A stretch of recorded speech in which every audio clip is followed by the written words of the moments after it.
ভাই, প্রথম প্রশ্ন, যুবকদের আল্লাহর ওলি হওয়ার আমল বা সুন্নাত আমলগুলো যদি বলতেন। যুবকরা আজকাল ওয়াজ মাহফিলের সবচেয়ে বেশি অংশের শ্রোতা, আলহামদুলিল্লাহ। সারা বাংলাদেশের প্রতিটি অঞ্চলে, প্রতিটি জায়গায় ওয়াজ মাহফিলগুলোতে যুবকদের সরব উপস্থিতি আমাদেরকে উৎসাহিত করে, অনুপ্রাণিত করে, আশান্বিত করে। ইনশাআল্লাহ আমাদের আগামীর বাংলাদেশ সৎ, যোগ্য, নিষ্ঠাবান, আল্লাহ ভীরু, ভালো মানুষের বাংলাদেশ হবে ইনশাআল্লাহ। যুবক মানুষরা যদি আল্লাহর ওলি হতে চান, আল্লাহর প্রিয় পাত্র হতে চান, কি করবেন? খুবই সহজ। যুবকদের জন্য আল্লাহ রাব্বুল আলামিনের পক্ষ থেকে যে ফরজ বিধানগুলো আছে, এই ফরজ বিধানগুলো যদি শুধু আপনি মানেন, 5 ওয়াক্ত ফরজ নামাজটা যদি আপনি ঠিকমতো আদায় করেন, এর পাশাপাশি আপনার জীবনে গুরুত্বপূর্ণ একটা বিষয় হলো নিজের চরিত্রকে হেফাজত করা। তরুণরা যদি নিজেদের চরিত্রকে হেফাজত করতে পারে 5 ওয়াক্ত ফরজ নামাজ পড়ার পাশাপাশি, তাহলে আল্লাহর ওলি হওয়ার, আল্লাহর প্রিয় পাত্র হওয়ার, আল্লাহর খাঁটি বান্দা হওয়ার, ইবাদতগুজার বান্দা হওয়ার পথে শতকরা 70 থেকে 80% তারা অগ্রসর হয়ে গেল ইনশাআল্লাহ। এই যুগে যুবকদের জন্য আল্লাহর প্রিয় পাত্র বা ওলি হওয়ার জন্য সবচেয়ে বড় বিষয় হলো 5 ওয়াক্ত ফরজ নামাজের পর নিজের চরিত্রের মধ্যে যেন কোনো কালিমা না লাগে, সেক্সুয়াল কোনো অপরাধ যেন না হয়, কোনো হারাম রিলেশন যেন না হয়, কোনো অবৈধ সম্পর্ক যেন না হয়। এই চেষ্টা করে যদি কোনো যুবক টিকে থাকতে পারে, ওই যুবক আল্লাহ তাআলার জীবন্ত ওলি এবং নেককার মানুষ ইনশাআল্লাহ। ভাইরা আমার, যারা বয়স্ক হয়ে গেছেন তাদের জীবনে তাহাজ্জুদ, নফল আমল, দান সাদকা, ব্যক্তিগত অনেক আমল করে তারা যেই জায়গায় যেতে পারবেন। যুবকরা শুধুমাত্র ফরজ কাজ করার পর যদি কোনো নফল আমল করার সুযোগ নাও পান, আর তার চরিত্রকে যদি তিনি হেফাজত করতে পারেন, তার চরিত্রে কোনো কালিমা দেখতে না দেন, বিবাহ বহির্ভূত কোনো সম্পর্ক যদি তিনি না করেন, তাহলে এই যুগে এই যুবক হলো জীবন্ত আল্লাহর ওলি ইনশাআল্লাহ। অতএব এই বিষয়টি আমাদের খেয়াল করতে হবে। আরেকটি বিষয় খেয়াল করতে হবে, খুব ইম্পর্টেন্ট, সেটা হলো যৌবন এবং তারুণ্যের ঠিক পরবর্তী যে ধাপটা আসছে তা হলো আমাদের কর্মজীবন। এই কর্মজীবনে একজন মুসলমান যদি সৎ থাকতে পারেন এবং হালাল উপার্জন করতে পারেন, দুনিয়ার মোহ যদি তাকে অন্ধ করে না দেয়, হালাল হারাম বাজ বিচার করে তিনি যদি অর্থ উপার্জন করেন, এই লোক আল্লাহ তাআলার জীবন্ত ওলি ইনশাআল্লাহ।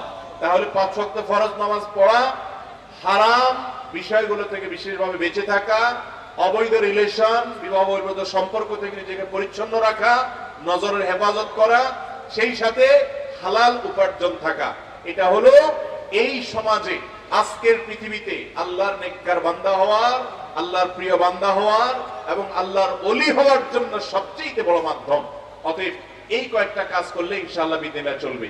বহু মানুষ দেখবেন নামাজ পড়তে পড়তে কপালে দাগ লেগে গেছে, প্রতি বছর হজ বা উমরা করেন, অনেক কোরআন হাদিস জানেন, শুনেন, পড়েন, মানুষকে বলেন, কিন্তু টাকার লোভ এত বেশি, হালাল আর হারাম বাজ বিচার করেন না। টাকা পাইলেই শুধু ধরেন, টাকার মোহে, সম্পদের মোহে তিনি মোহাবিষ্ট হয়ে গেছেন। এই মানুষ কখনো আল্লাহর প্রিয় পাত্র হওয়া সম্ভব নয়। এই দুনিয়ার মোহে যদি আপনি অন্ধ হয়ে যান, হালাল আর হারাম, নীতি এবং দুর্নীতি, এই দুটি যদি আপনি বাজ বিচার না করতে পারেন, তাহলে আপনার যত দাড়ি থাকুক, যত টুপি থাকুক, যত নামাজ কালাম পড়েন, কোনটি দিয়ে আপনি আল্লাহর প্রিয় পাত্র হতে পারবেন? এটা হলো এই যুগের সবচেয়ে বড় চ্যালেঞ্জের বিষয়, সবচেয়ে বড় চ্যালেঞ্জের বিষয়। এত বড় চ্যালেঞ্জ যে আজ সমাজে আপনি সব করেন, আপনি দাড়ি রাখেন, টুপি রাখেন, আপনি নামাজ পড়েন, আপনার মা বাবা, আত্মীয় স্বজন তেমন কোনো আপত্তি করবে না। কিন্তু যদি আপনি হালাল হারাম বাজ বিচার করতে গিয়ে একটা ভালো চাকরির অফারকে ডিনাই করেন, একটা ভালো ব্যবসা আপনি করেন না, সেখানে 2 নম্বরই করা লাগে সেজন্য, তখন দেখবেন আপনার মা বাবাও আপনার উপরে খুশি না, আপনার স্ত্রীও আপনার উপরে খুশি না, বন্ধু বান্ধবও খুশি না, হয়তো সন্তানরাও খুশি না, কেউ খুশি না। সবাই চায় আপনি টাকার মেশিন হয়ে যান, টাকা নিয়ে আসেন। কিন্তু আপনি যদি আল্লাহর প্রিয় পাত্র হতে চান, আপনার আখিরাতটা আল্লাহর সামনে স্থির থাকুক, নিশ্চিতভাবে আপনার জন্য জমা থাকুক, এটা যদি চান, এই যুগে হক হালালে চলা, হালাল উপার্জন করার কোনো বিকল্প আমল আর আমি অন্তত দেখি না। আল্লাহর জীবন্ত বুজুর্গ যারা দোয়া করলে আল্লাহ ফেরত দেন না, তারা কারা জানেন? তাদের মূল বৈশিষ্ট্য হলো তারা হালাল উপার্জন করে। একজন সাহাবী ছিলেন, তিনি যে কোনো দোয়া করলে দোয়া কবুল হয়ে যেত। লোকেরা গিয়ে বলল যে আপনি কি এমন আমল করেন যে আপনার দোয়া আল্লাহ ফেরত দেন না, যা দোয়া করেন কবুল হয়ে যায়? তিনি বলেছেন, আপনি মাতআমাকা তাকুন মুস্তাজাবাদ দাওয়া, তুমি তোমার উপার্জন হালাল করো, তোমার জীবনে কোনো হারাম উপার্জন যেন না ঢুকে সেজন্য তুমি সংকল্প করো, সিরিয়াস হও, প্রতিটি টাকাকে হিসেব করে করে পকেটে ঢুকাও। যদি এরকম চলতে পারো তোমার দোয়া আল্লাহ তাআলা ফেরত দিবেন। অতএব ভাইরা আমার, আমাদের সমাজে আজকাল একটা ট্রেন্ড চলছে, সেটা কি? পয়সা আগে কামাই করে নাও। বিশেষ করে যুবকদের জন্য এটা অনেক বেশি চ্যালেঞ্জের বিষয় হয়ে গেছে। পয়সা আসলে পয়সা ধরে নাও, পয়সা হয়ে গেলে এক সময় তুমি হাজী সাহেব হয়ে যাবা, গাজী সাহেব হয়ে যাবা, দানবী সাহেব হয়ে যাবা, হুজুররাও তোমাকে দেখবা অনেক আদর কদর করতেছে, মাশাআল্লাহ মারহাবা দিচ্ছে, কারণ তোমার পয়সা আছে। ঠিক না ঠিক? এই অসততার টেন্ডেন্সি আমাদের সমাজকে দুর্নীতিগ্রস্ত করে রেখেছে, অসৎ করে রেখেছে। আমরা যদি একটা সৎ, একটা দুর্নীতিমুক্ত সমাজ এবং প্রিয় স্বদেশ গড়তে চাই, তাহলে হালাল হারাম বাজ বিচার করার মানসিকতা যে কোরআন দিয়েছে সেটা লালন করতে হবে, আর এর মাধ্যমে আপনি আল্লাহর প্রিয় বান্দা হতে পারবেন ইনশাআল্লাহ। এরপরে প্রশ্ন হলো, মাঝে মাঝে এমন লোকের সাথে দাঁড়িয়ে নামাজ আদায় করতে হয় যাদের শরীর থেকে বিড়ি সিগারেটের গন্ধে দম বন্ধ হয়ে আসে, এসব লোকদেরকে যদি একটু নসিহত করেন।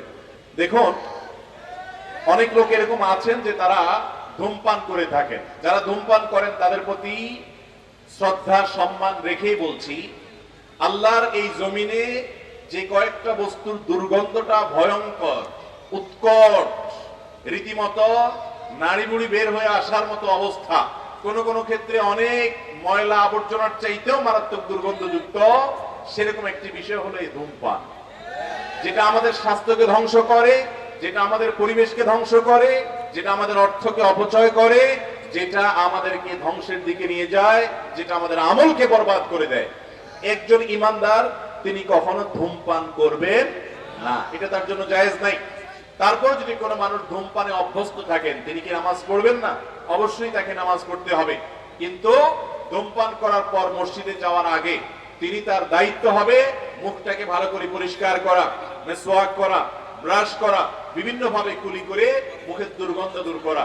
যদি কারোর এই বিড়ি সিগারেট পান করার ফলে, ধূমপান করার ফলে এটার কারণে যদি তার মুখে দুর্গন্ধ হয়, আশপাশে মুসল্লিরা যদি থাকেন তারা যদি কষ্ট পান, তো শুধু তারাই কষ্ট পাবেন না, আল্লাহর ফেরেশতারাও কষ্ট পায়। কারণ হাদিসে আসছে, তাতাআদ্দাল মালাইকাতু বিমা ইয়াতাআদ্দা বিহি বানু আদম, মানুষের যেই যেই কারণে কষ্ট হয় ফেরেশতাদেরও সেই সেই কারণে কি হয়? কষ্ট হয়। অতএব দুর্গন্ধের কারণে মানুষের যেরকম কষ্ট হয় ফেরেশতাদের কষ্ট হয়।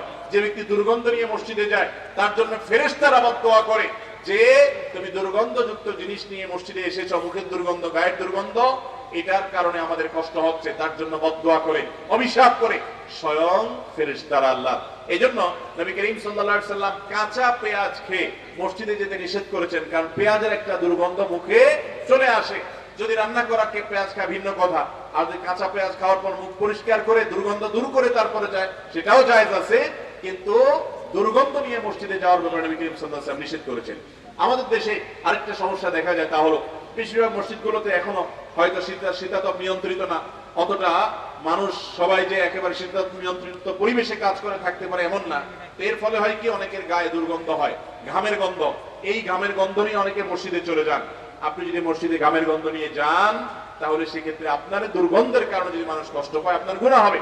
আপনাকে মসজিদে যেতেই হবে, কিন্তু ঘামের গন্ধ যাতে অন্যদের কষ্টের কারণ না হয়, এই জন্য সাথে কোনো আতর রাখবেন, কোনো সুগন্ধি জাতীয় কিছু রাখবেন, যাতে করে এটা ব্যবহার করে আপনি মসজিদে প্রবেশ করতে পারেন, পকেট থেকে বের করে, অন্য কারোর যাতে কষ্টের কারণ না হয়। ইসলাম আমাদেরকে এমন একটা জীবন ব্যবস্থা দিয়েছে ভাই, কারোর কষ্টের কারণ হলে আপনি আর যাই হোক খাঁটি মুসলমান হওয়ার কোনো সুযোগ নাই। যে মানুষের জন্য বেশি উপকার করে সে আল্লাহর সবচেয়ে প্রিয়। অনেক বেশি নফল নামাজ পড়লেন, নফল দান করলেন, নফল রোজা রাখলেন, আল্লাহর প্রিয় হবেন না, এই কথা হাদিসে বলা হয়নি। আল্লাহর প্রিয় পাত্র কারা? আহাব্বুন নাসি ইলাল্লাহি আনফাহুম লিন-নাস, যে ব্যক্তি মানুষের উপকার বেশি করে এই ব্যক্তি আল্লাহর সবচেয়ে উপকারে আসে। এই জন্য গায়ের দুর্গন্ধ নিয়ে যদি মসজিদে যান, মানুষের কষ্ট হবে, সেটা হারাম। অতএব মানুষের কষ্টের কারণ হওয়া এটা জায়েজ নয়। এই জন্য দুর্গন্ধযুক্ত বিষয়, সেটা গায়ের ঘামের গন্ধ হোক আর ধূমপানের গন্ধ হোক, এটা নিয়ে মসজিদে যাওয়া মাকরুহ বলেছেন উলামায়ে কেরাম। এটা যাবেন না, যাওয়ার আগে দুর্গন্ধ দূর করে তারপরে যাবেন।